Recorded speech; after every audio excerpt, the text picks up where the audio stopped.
Tu n'aimes pas le vaudou, petit chrétien? Bizarre. Parce que tu ne le sais peut-être pas. Mais tu vis chaque jour dans un calendrier totalement façonné par des divinités païennes, des dieux païens, des déesses païennes, des empereurs païens et des traditions païennes. Et ça, mon petit chrétien, tu t'en plains jamais. Jamais. Alors, je te rappelle que j'ai enseigné le latin durant 3 ans au niveau secondaire avant de me retirer définitivement de ce cycle d'enseignement. Être professeur de latin, c'est porter la charge noble de transmettre non seulement une langue, mais également une culture et une civilisation, celle de romantique. Donc je sais de quoi je parle. Tu veux qu'on parle des mois de l'année? Très bien. Alors installe-toi. On va en parler. Commençons par le 1er janvier, de Januaris, consacré à Janus, Dieu remet des portes, des transitions et des commencements. C'est un Dieu bifront, c'est-à-dire qui possède 2 visages avec une face tournée vers le passé, l'autre vers l'avenir. Le temple de Janus à Rome était symboliquement fermé quand Rome était en paix, chose très rare dans l'histoire romaine.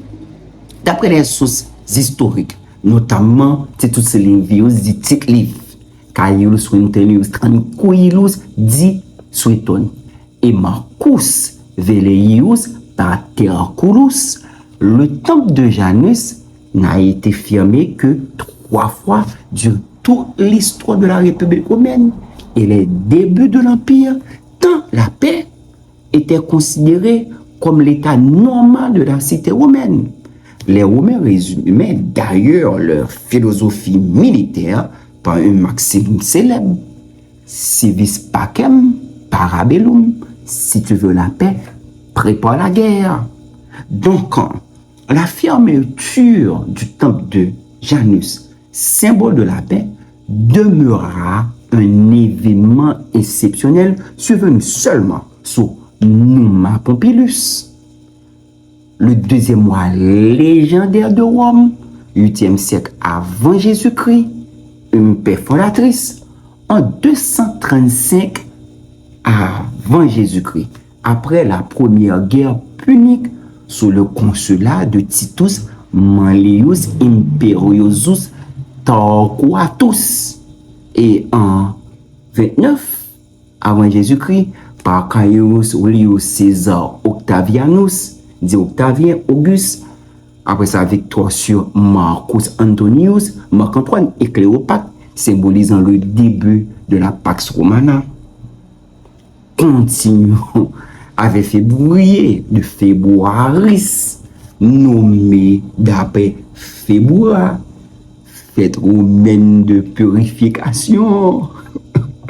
Oui, mon petit chrétien, ton mois de l'amour, ton mois de la Saint-Valentin moderne était à l'origine un mois de rituel païen de purification. Abordons maintenant Mars de Martius en l'honneur de Mars, dieu romain de la guerre. Tu prononces Mars tous les jours du calendrier sans avoir la moindre crise spirituelle. Maintenant, avril. Aprilis. Probablement tiré du verbe latin aperire, ouvrir, car c'était le mois où la nature s'ouvrait. Mais pour beaucoup d'auteurs antiques, April était associé à Aphrodite, la Vénus grecque, la déesse grecque de l'amour, encore une déesse païenne, mais dédiée à Maya, une déesse mère, déesse de la fertilité. Tu vois, même ton mois des fleurs est un hommage à une divinité païenne.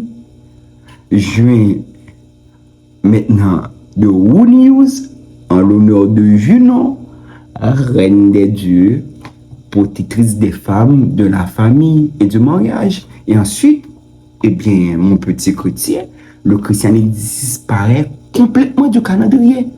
Complètement. Juillet, Julius, nommé pour glorifier Jules César, Caius Julius César, un empereur païen, divinisé après sa mort, et serait né en ce mois par une césarienne. Tu vis dans le mois d'un homme qu'on a littéralement transformé en Dieu.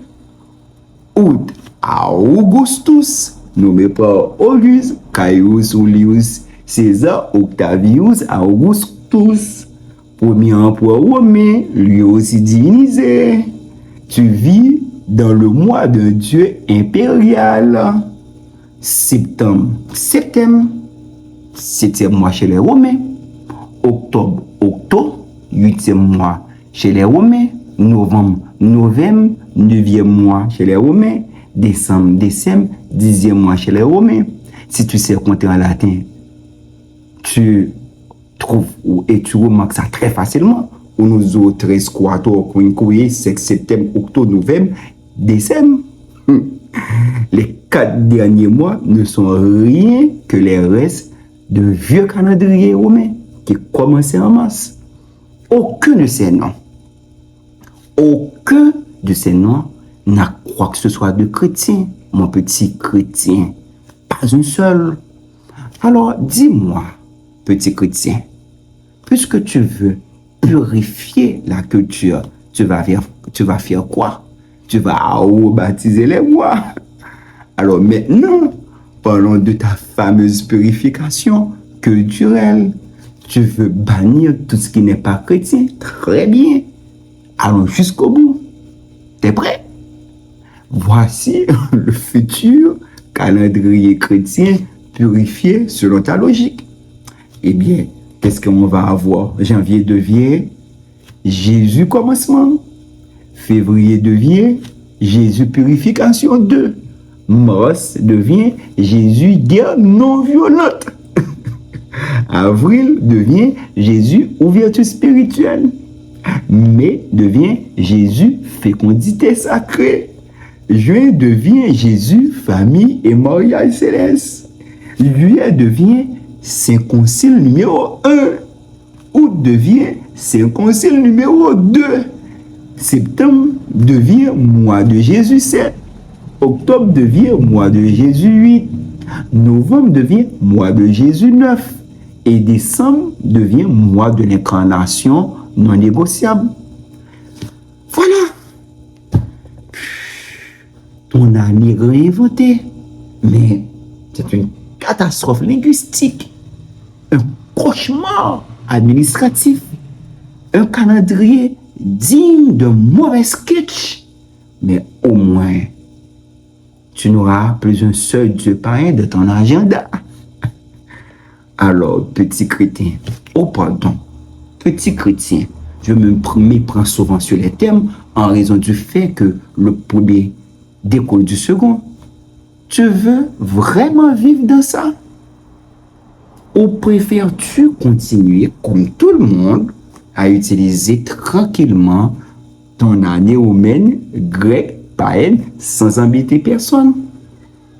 Parce que le problème n'a jamais été les symboles. Le problème, c'est ton ignorance, ton intolérance et ton hypocrisie du calendrier.